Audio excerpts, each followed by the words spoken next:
Hey everybody, good Sunday afternoon. I'm just here at school finishing up week 2 of our NTI packets. And I just kind of wanted to go through it with you in this video so that you would have all the information you should need to help kind of navigate your way through these packets this week. I know that many of you are still working on week 1. That is okay. Every single student has a week 2 packet to pick up. But here's what I need you to know. This week's packet is geared a little differently. I've listened to your feedback. I've gotten lots of feedback from many of you. And trust me, I understand that paper and pencil is not ideal situation. I have tried to minimize that for some of you who said your kiddo was struggling with the paper and pencil. I get it. You still may find some of that in your kiddo's packet for week 2, but it's not only that. What you will see is much more hands-on manipulatives and some different things. I've been thinking and brainstorming and innovating things all week. So I'm hoping that this will be a little more helpful in working through and kind of breaking up and making a balance for your child to have a balance with the paperwork and some of the more hands-on activities that they can engage in at home. So, and thank you so much to all of you for sending me so many videos and pictures. If I didn't get videos and pictures of your kiddo this week, please, please, please send them. So here's what you need to know about Monday pickup and drop off. Whatever your child has completed for week 1, put only the completed work back into the folder that you were sent home on week 1, whatever they've completed.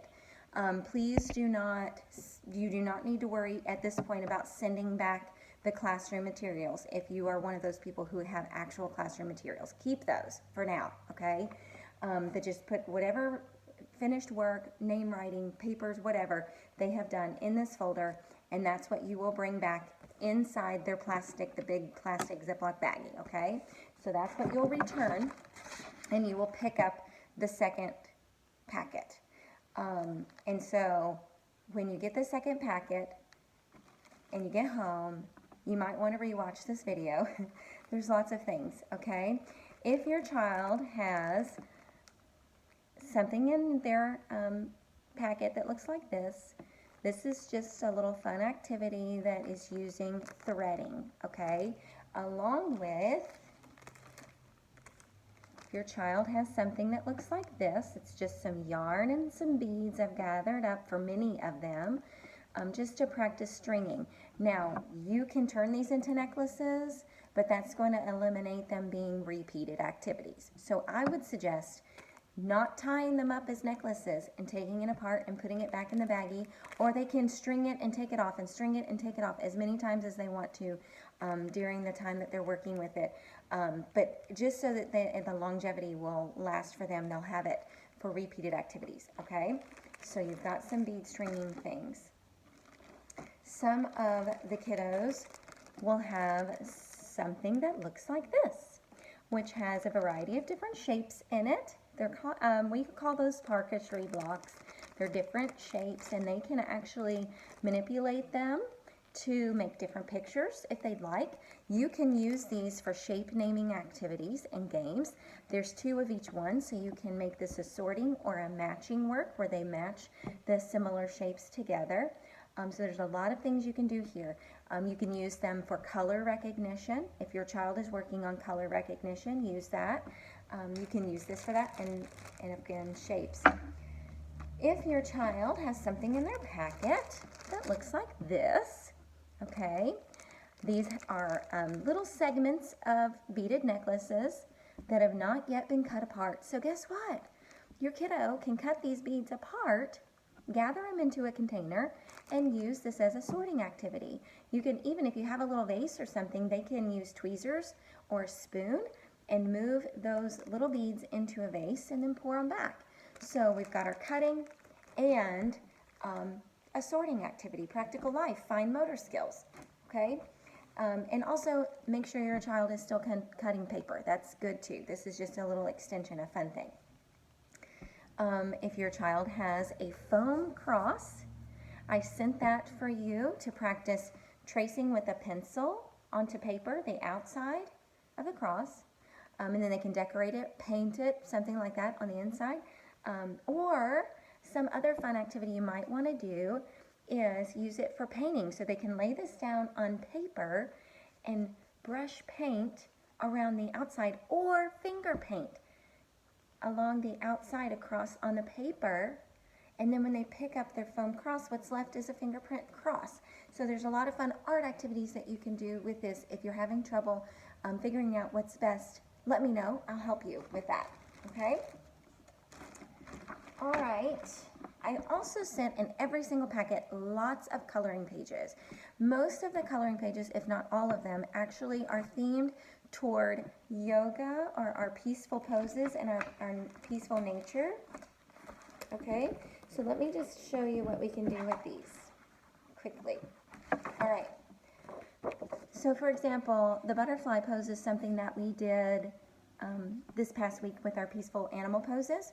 They can color this picture and keep it, and then they can practice their peaceful poses at their leisure whenever they want. So they have this to use as a tool. So don't just color and discard, color and keep, and then whenever they want to use peaceful poses, they can use their picture to help guide them.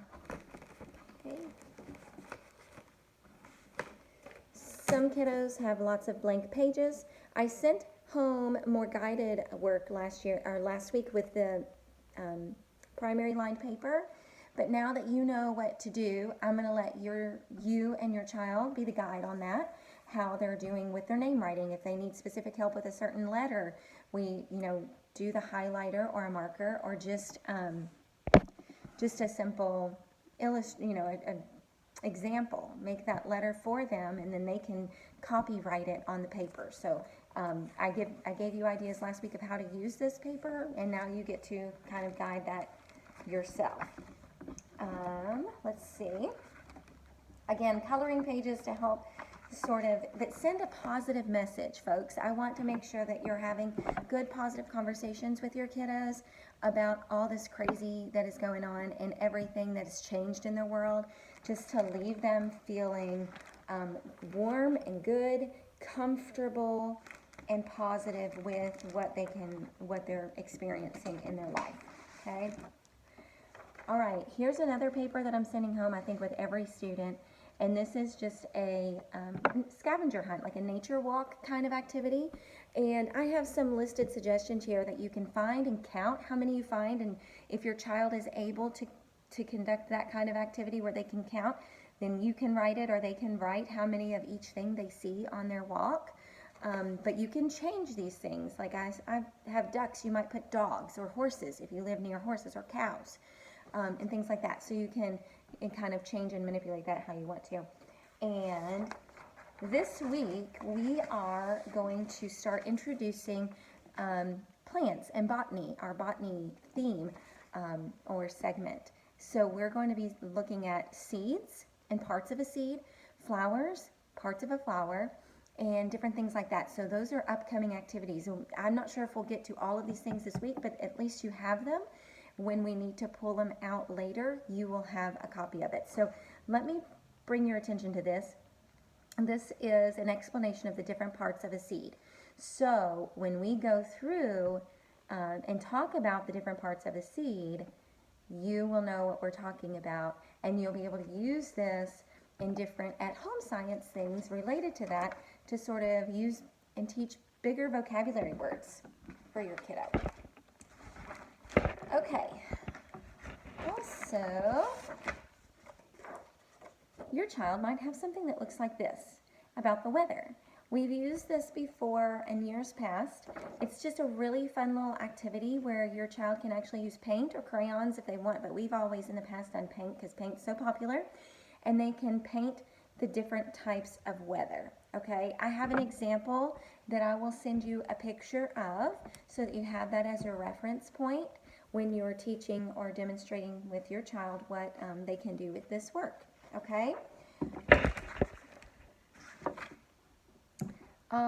All right.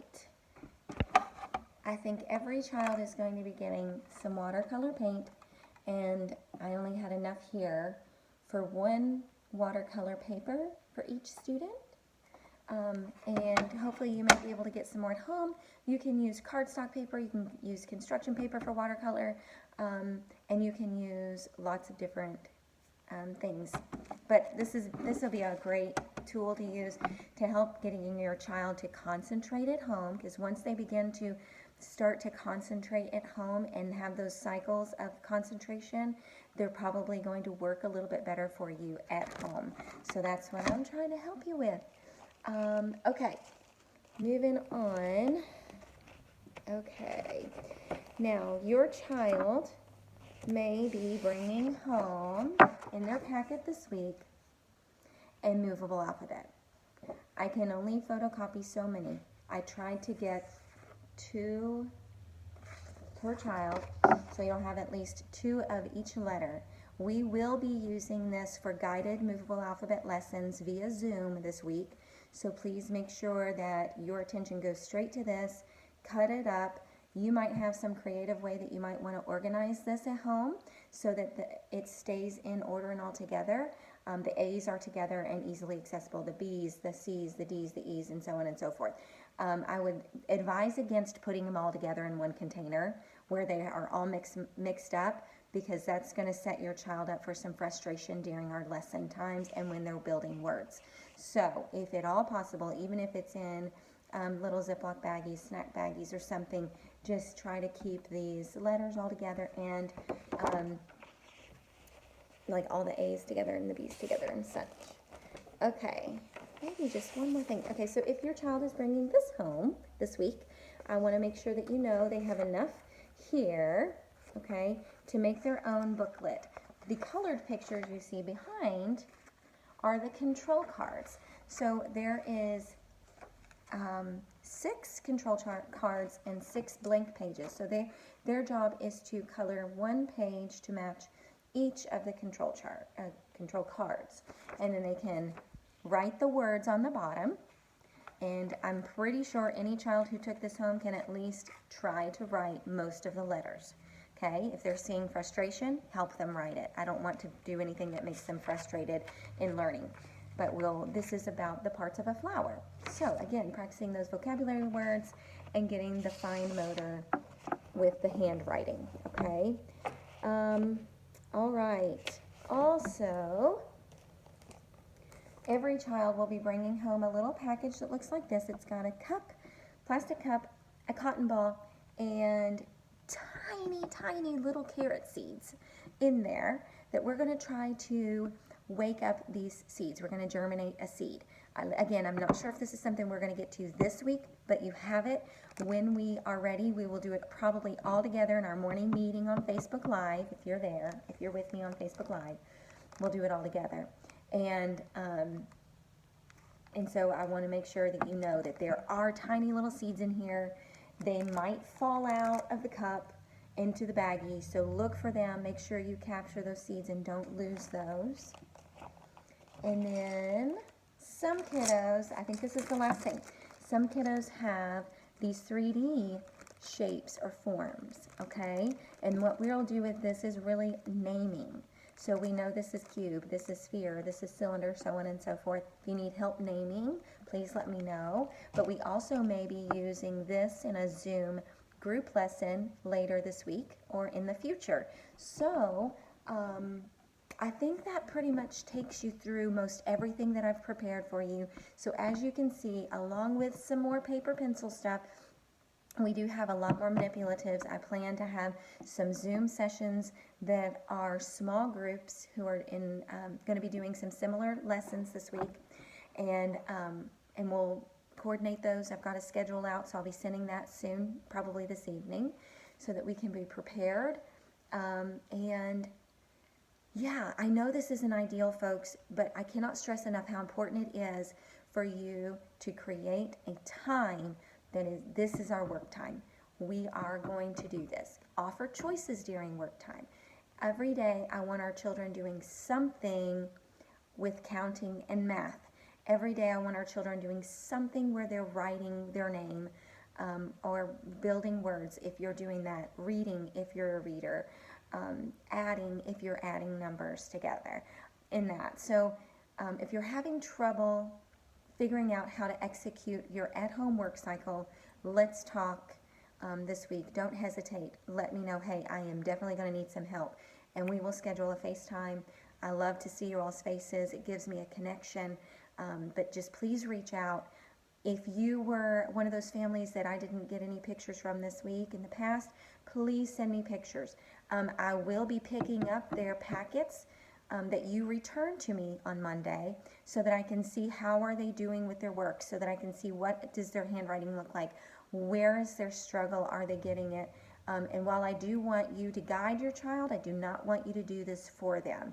I want them to do the work. I want them to do the counting, and I want them to do the writing and the sounding out and the word building. I want them to be working through that, okay? And if you're not quite sure how, if they're struggling so severely and you're not sure how to help them, let me know. I am still their teacher. I'm still here to help, and I love it. I love to see them. I love to work with them and help them. So I'll be sending this video out. I'll post this on our Facebook page so that everyone will be able to access it again. But yeah, so we've got a big week ahead of us. Work through your packets as easily as you can, as much as you can without frustration and disappointment, okay? I want this to be a positive experience, but the important thing is to create a solid work time and a good routine and schedule. Our children need that routine. Okay, God bless you. I'll be talking to you all soon, and I'll see you tomorrow morning at 9 o'clock, FaceTime or Facebook Live, okay? Bye. Have a good evening.